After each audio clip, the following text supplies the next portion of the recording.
Assalamu alaikum. Oh yeah.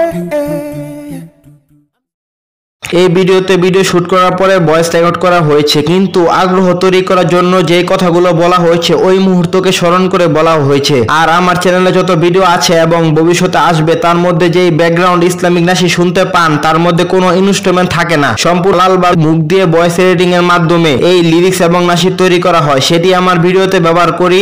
আর আপনাদের যদি original background নাশি শুনতে হয় তাহলে ভিডিওর লিংক ইন ডিসক্রিপশন, ওখান থেকে ব্যাকগ্রাউন্ড নাশিদের লিরিক্স শুনতে পারবেন। ধন্যবাদ।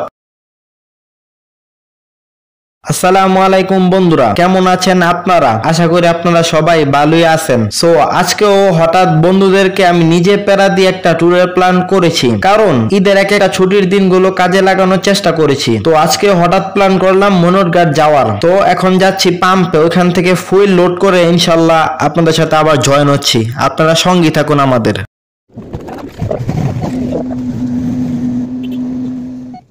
সো বন্ধুরা, হঠাৎ করে প্ল্যান করেছি, তাই অলরেডি সময় অনেক হয়ে গেছে, আসলে বিকাল হয়ে গেছে। তো আসলে মনোরঘাট মোটামুটি আমাদের এখান থেকে 70 কিলোমিটার উপরে, তো মোটামুটি ভালোই রাস্তা। সো আসলে ওখানে গিয়ে সন্ধ্যার আগে পৌঁছাতে পারবো কিনা এখনো শিওর না, কারণ সন্ধ্যার আগে ওখানে না পৌঁছাতে পারলে ওখানে ভিউটা এনজয় করতে পারবো না। সো হঠাৎ প্ল্যান হয়েছে, এই কারণে রওনা দিয়ে দিলাম। জায়গাটা ইউটিউবে দেখলাম অনেক সুন্দর, সো এই কারণে আরো আগ্রহটা বেড়ে গেছে।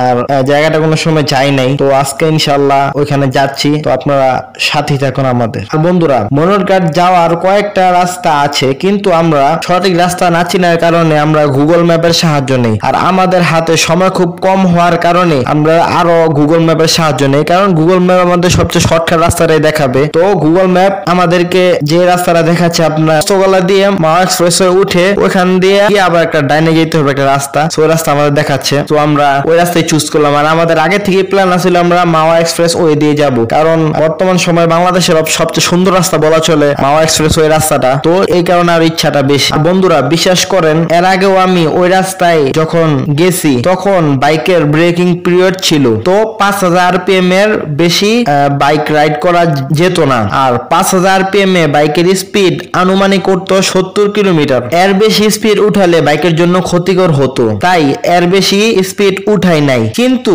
এত সুন্দর রাস্তায় এই 70-80 স্পিডই মনে হচ্ছিল না, মন চাচ্ছিল আরো স্পিড উঠাই। কিন্তু ব্রেকিং পিরিয়ডের কথা চিন্তা করে আমার আবেগকে কন্ট্রোল করলাম, কিন্তু বাইকের ব্রেকিং পিরিয়ড বর্তমানে শেষ হয়ে গেছে। তাই আল্লাহর রহমতে আজকে ইনশাআল্লাহ মাওয়া এক্সপ্রেস ওয়ের পুরো মজাটা ইনশাআল্লাহ নিব।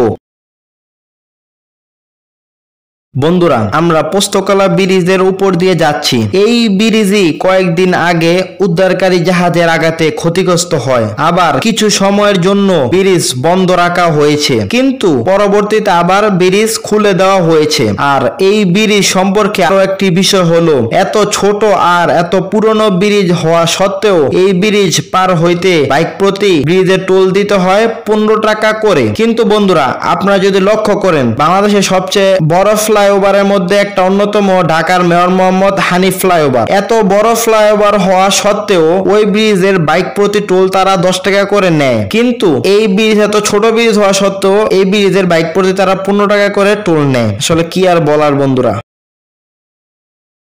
ও মাই আল্লাহ, জাস্ট অসাম রোড। বন্ধুরা, আমি কিছু বলবো না, আপনারা শুধু এই এক্সপ্রেসওয়ের সৌন্দর্য উপভোগ করুন।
বন্ধুরা কি বলবো, একটা ফ্যাবুলাস এন্ড জাস্ট একটা অসাম রোড, মানে আমি স্পিচলেস হয়ে গেছি। মানে আমার মনে হচ্ছিল এটা কি রাস্তা না মাখন, মানে আমার মনে হচ্ছিল মাখনের উপরে দিয়ে বাইক রাইড করছি। আর এই রাস্তায় 100-105 এই স্পিড, মানে স্পিডই মনে হচ্ছিল আরো ওঠানো সম্ভব। বাট বন্ধুরা জাস্ট আবেগ, আমি আমার লিমিটে ছিলাম। 100-র বেশি আমি 105-এর বেশি উঠাই নাই, কারণ বাইকের উপর দেখলাম প্রেসার পড়ে যেতেছে। এখনো বাইকটা ইঞ্জিনে তেমন ফ্রি হয় নাই, বিকজ মাত্র 2 মাস হয়েছে বাইকটার। তো দেখলাম বাইক 100 আরামতে উঠে পড়ে, 100-র উপরে উঠতে একটু সময় নেয়। এরপরে দেখলাম আর একটু সময় নেই, তো বুঝলাম বাইকের উপরে প্রেসার পড়তেছে। সো বেশি প্রেসার দেয় না, ইনশাল্লাহ আস্তে আস্তে ফ্রি হোক, আস্তে ধীরে ইনশাল্লাহ ভবিষ্যতে আর স্পিড উঠাবো ইনশাল্লাহ। হুশ রেখে উঠাবো, আসলে বেহুশ হয়ে উঠানো যাবে না, কারণ অনেক রোড অ্যাক্সিডেন্ট হইতেছে। আল্লাহ পাক আমাদের সবাইকে বুঝ দান করুক আর সেফলি রাইড করার তৌফিক দেব।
আর বন্ধুরা যাওয়ার পথে আমাদের এক রাইডার পিছনে পড়ে গেছে, সো তার জন্য আমরা একটা ব্রিজে থামলাম। আর এখানকার ভিউটা অনেক সুন্দর, সেটাও দেখার জন্য থামলাম। আর থেমে একটা জিনিস রিয়েলাইজ করতে পারলাম, আজকে অনেক গরম পড়ছে। এটা যখন রাইড করতেছিলাম তখন বুঝি নাই, বাট যখন বাইকটা থামালাম ব্রিজটার উপরে তখন বুঝলাম আসলে অনেক গরম পড়ছে। তো আর বেশি ওখানে সময় কাটাই নাই। তো আমার বন্ধু আসার পরে ইনশাল্লাহ আমরা মনোরগাঁওয়ের উদ্দেশ্যে রওনা দিয়ে দিলাম।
এখন গুগল আমাদের মাওয়া এক্সপ্রেস ওয়ে থেকে নামিয়ে একটা গ্রাম্য রাস্তা দিয়ে নিচ্ছে। আর এই রাস্তা দিয়ে কোনো সময় আসি নাই, কিন্তু রাস্তাটা অনেক সুন্দর, রাস্তার ভিউটাও অনেক সুন্দর। কিন্তু প্রবলেম হইলো এই রাস্তা দিয়ে বেশি স্পিডে রাইড করতে পারছি না। আর আমাদের হাতে সময় অনেক কম হওয়ায় আল্লাহই জানে সন্ধ্যার আগে মনোট ঘাট পৌঁছাতে পারবো কিনা। আর গুগল ম্যাপ আমাদের কি খেলা জানি দেখায়।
এই টাইমটায় আমাদের মনোট ঘাট থাকার কথা ছিল। ভেবেছিলাম ওইখানে বসে সূর্য ডোবার দৃশ্যটা দেখব আর আপনাদের জন্য টাইম ল্যাপস শটটা নিব, কিন্তু হবে কিনা জানি না। আর আমরা যখন মনোট ঘাট যাচ্ছিলাম তখন বেশিরভাগ পর্যটক ওখান থেকে ব্যাক করতেছে। একটা সময় আমাদের বন্ধুরাও বলেছিল আমরাও ওখানে না গিয়ে বাসায় ফিরে যাই, কিন্তু আমি বললাম এত দূর যেহেতু আইসা পড়ছি আর 15-20 কিলোমিটারের জন্য বাসায় যাওয়াটা ঠিক হবে না, তাই মনোট ঘাটের উদ্দেশ্য নিয়েই সামনে এগোলাম।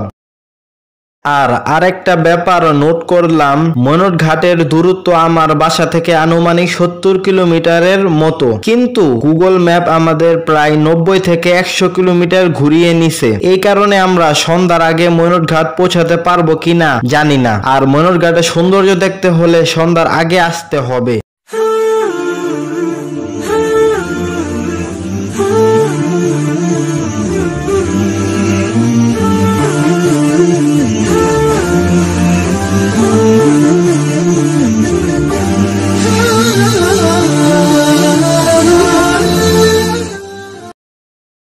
বন্ধুরা, যেটা ভেবেছিলাম সেটাই হইল।